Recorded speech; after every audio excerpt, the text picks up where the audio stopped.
Peace, peace, family. It's your favorite YouTube criminal, Teodoro, speaking as usual. My bad about my little hiatus. I had to cut my hair because that's why I was going, because I had to practice for a bit before cutting my hair because I didn't want to look crusty, because I know that I didn't cut my hair for 6 weeks. So I know some of my videos I look a little crusty, so I wanted just to trim up the sides and just line up the front, by myself. So this was, I think, my second time cutting my hair, my own hair, second or third. But yeah, it don't look that bad, right? Let me know in the comment section. Anyway, so sorry about the hiatus, like I said earlier, but let's get into the discussion for today. What's the discussion? Guess what the discussion is? Oh, wait. Nah, better yet.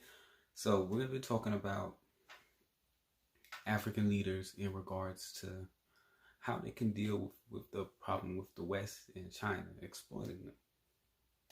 Especially China now, because on the news now, Chinese, a lot of racist Chinese people are acting like racist white people and other groups who are exploiting Africans or beating up black people in general.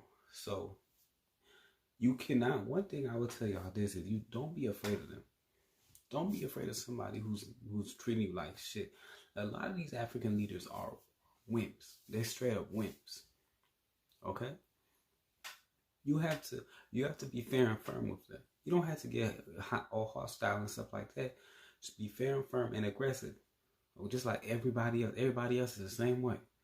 You know who a lot of Africans should learn from? Learn from the people in West Papua. So, little backstory, okay?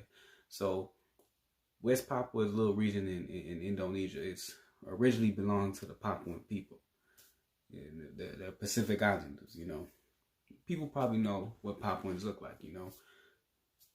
They're very similar to Fijians and Aboriginal Australians. That's another topic for another day. Some people say they look East African as well. They do. I'm not gonna lie, they do. Like when I first saw them, I was like, damn, they kind of look East African. They kind of look like me. Anyways, it's all good though. Let's go back to the actual moral of the story.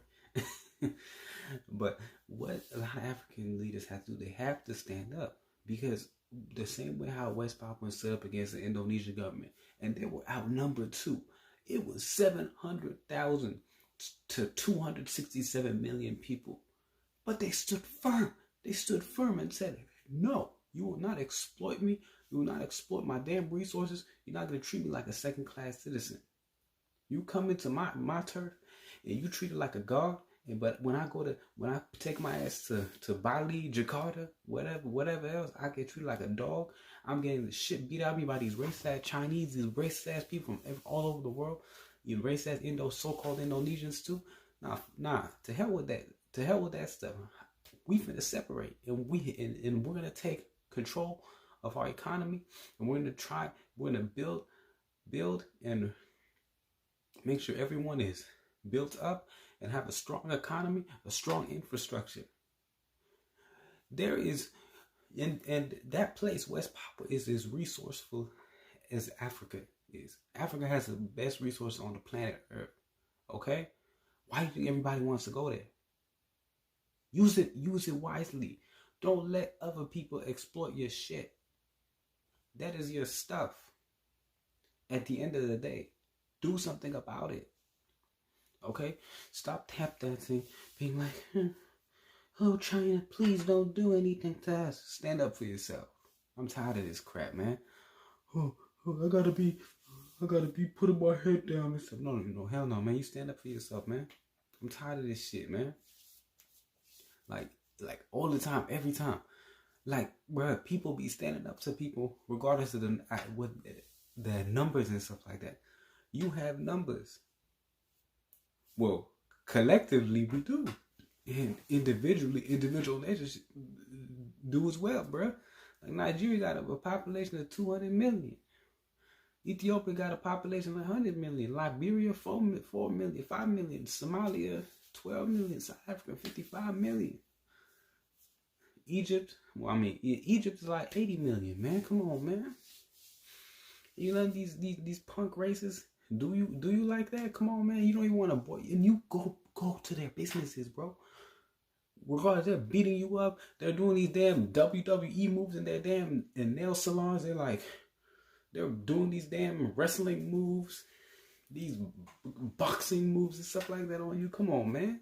And you still want to shop with them? Come on, man. Have some dignity, bro. Have some dignity, man. Come on, man. This shit ain't right.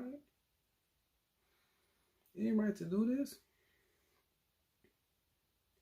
And they blame you for the coronavirus. You didn't even start the coronavirus, but you blaming it. The Wuhan, China, the lab, it was created in a lab, and they blame it on you. Cause here's the thing, cause you let these people make you the face of the disease. And look, I'm not blaming everything on the leaders, man. I'm blaming the people, the racist people as well. But you have to understand that that in order for racism to strive, you have to be an accomplice to it as well. A lot of black leaders, unfortunately, they are accomplice to racism. They are comfortable with their status. They don't do anything about it. They don't do anything when they have the power. Even when it goes against their morals, they refuse to do it. They refuse to stand up for what's right. Other people, they're not gonna sell out the community like these damn leaders. I get pissed every time I see them, man. Like, I cringe so much every time I see them too. It boils my blood. Like, I'm gonna get a heart attack one of these days, man. I swear to God, maybe in like 10 years, like 40 years from now, man, I might, like, if the cycle continues, bro, I know, bro, my heart finna be exploded, man. It's gonna be exploded to a million pieces, man, because these cats be pissing me off, man. Like, come on, bro. Like, do something for your damn nation. There's no excuse. And stop kissing butts to everyone. You can do it. You can do what you need to do, man. Like, just be like, hey, don't put me as a face of disease. Other people, the Jews, look at the Jews, the Hasidic Jews, and people are debating whether or not Hasidic, Ashkenazi, whatever. Anyway, look, I mean, yeah, Jews are Asian for the most part, yeah. Anyways, but they wouldn't let themselves be the face of the coronavirus. You need to do the same thing too. Why do you let these punks, these punk ass people in the media let you be the face of the coronavirus? It's the same thing what happened with the AIDS epidemic too. It first said, oh, it started in America. Then they started blaming it on you. They said, oh, it was in Africa. The whole continent is genetically predispositioned to have AIDS. And that shit made the racial tension go high in this country. Everybody used to clown on us, man. Everybody be like, huh, you HIV, you have HIV, AIDS, Ethiopia, that's AIDS land, Africa, AIDS land, the whole continent has AIDS, yeah. Like, this is how these punk ass people do. And bro, like, I ain't finna lie, man. Man, I can't say what I wanted to do to some of these cats on YouTube, bro. But y'all can just DM me y'all can just hit my line and I'll talk to y'all privately. But I ain't finna say what I finna say on here, man, because I don't want to go to the penitentiary. But like, I gotta play it smart, you know. Like, I'm not saying to cower down, man, but like, I know I've been into my fair share of issues, you know, fair share of tensions and stuff like that, but that's another topic for another day. We're talking about what to do now. Is that other people would rather die than be the face of something bad, but you think like it's a compliment. Oh yeah, they're taking care of us. They're saying we'll have higher rates to get it. No, they're trying to make fun of you. They're trying to insult you, bro. And you don't even see it, man. That's how they start off with AIDS too. They first said, oh, we're gonna help you, but they ended up insulting your ass too. Because when we're over here, we go to school with all these punks, a lot of these racist punks. They start using these statistics against us. So these skewed statistics at that. Because, bruh, let me tell you this: how are we gonna get there's sample bias in a lot of statistics. How are you gonna get? How do you know the exact population of these nations too, and their per capita rate, the percentage of AIDS and other diseases? Man, like it's so suspected. It's so suspect too. And as a person too who's took many stats class, who has experience in stats as well. Like people say, oh, you're just into politics. It's yeah, but I'm into politics too. But I'm also, because that's what I study and what I'm interested in. But also into stats too. And when I see this shit, I always see there is some sort of skew. There's a skew in almost a lot of statistics. Not everything is clear. And for you just to believe all these statistics and assume that they're true, that is a shame on you. And people say, well, we need China. What do we need them for? We don't need them. What, so they can colonize us? I mean, we really don't. We really don't need them. I'm not saying we don't need Chinese people. We just don't need the government taking care of us like babies and stuff too. We can handle our own stuff. Okay.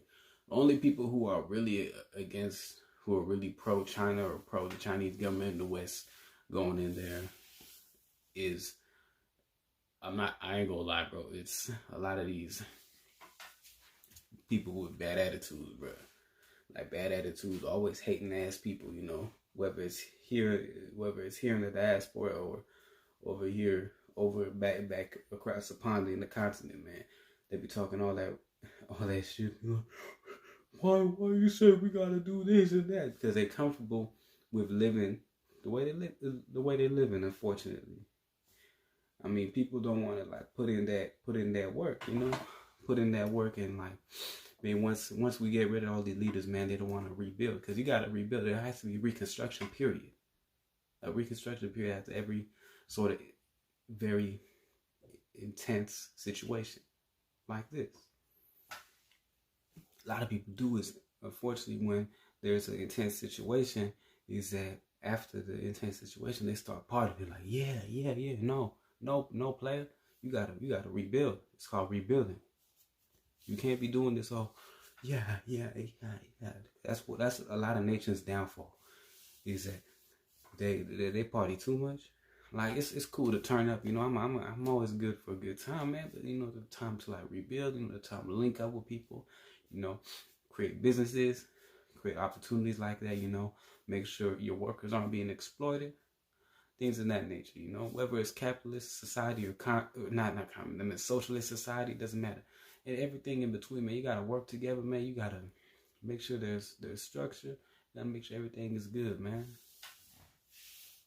And make sure there's balance. Because there's no balance, there's gonna be problems.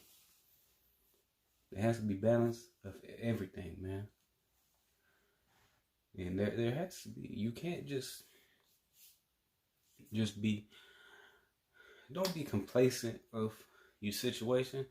But when you get out of the situation that you feel like you're trapped in, don't be partying too much, because you can end up being in a worse position. Okay, you got to put in that. Everybody got to put in that work. And yeah, just don't sell out, fam. Like, always go for tangibles. I always say it during voting too. Make sure you get your tangibles, G. Don't be too scared don't be scared of these people. Don't be scared of the people to ask for what you want. Be like, hey, this is a transaction. If I don't get what I want, I'm not gonna vote for you. I'm not gonna put you in power.